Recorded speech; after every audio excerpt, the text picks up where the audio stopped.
কখনো মমতাজ, কখনো মারুফা, কখনো আবার রুজিনা নূরজাহান, সবগুলোই ছদ্মনাম।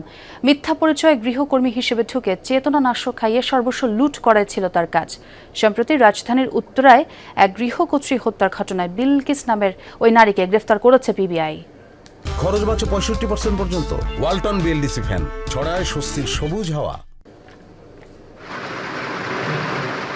17 ফেব্রুয়ারি দুপুর 2:30টায় পলিথিনের ব্যাগ হাতে রাজধানীর উত্তরার 7 নম্বর সেক্টরের 18 নম্বর রোডের একটি বাসা থেকে বের হয়ে যেতে দেখা যায় এই নারীকে। পুলিশ বলছে তার নাম বিলকিস, পেশায় গৃহকর্মী। যে বাসায় কাজ করতেন বিলকিস, সেই বাসার গৃহকর্তা ও গৃহকর্ত্রীকে পানির সঙ্গে চেতনানাশক মিশিয়ে কৌশলে তা পান করানোর পর স্বর্ণালংকার ও নগদ টাকা নিয়ে পালিয়ে যাওয়ার দৃশ্য এটি।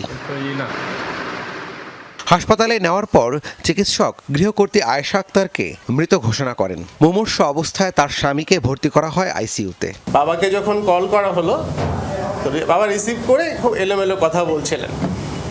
তো ভাইয়া যখন ঘটনাস্থলে গেলেন, যে দেখতে পেলেন যে অন্ধকার ঘর, ওর মধ্যে যখন লাইট জ্বালালেন তখন দেখতে পেলেন যে আমার বাবা খাটের একটা কোনায় বসে আছে এবং মানে তাকে মনে হচ্ছে যে সে ঢুলছে, যেটাকে আমরা বাংলায় বলি ঘুমের ঢুলে। তো আমার মা শুয়ে আছে, মাকে দেখেই বোঝা যাচ্ছে যে মা আর নেই।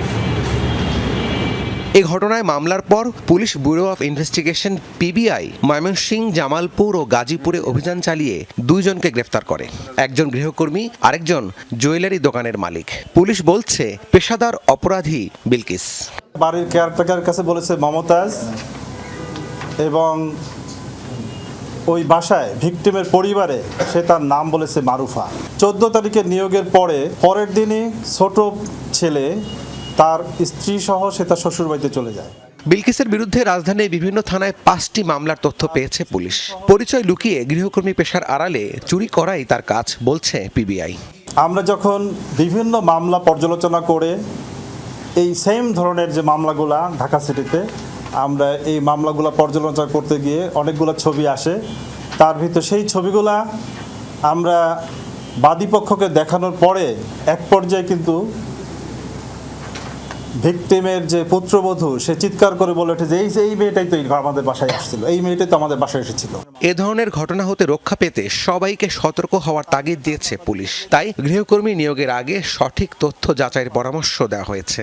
তাদের আইডিটা নিশ্চিত করবেন, এনআইডি সংরক্ষণ করার চেষ্টা করবেন, সেটা নিশ্চিত করবেন। রাব্বি সিদ্দিকী, যমুনা নিউজ, ঢাকা।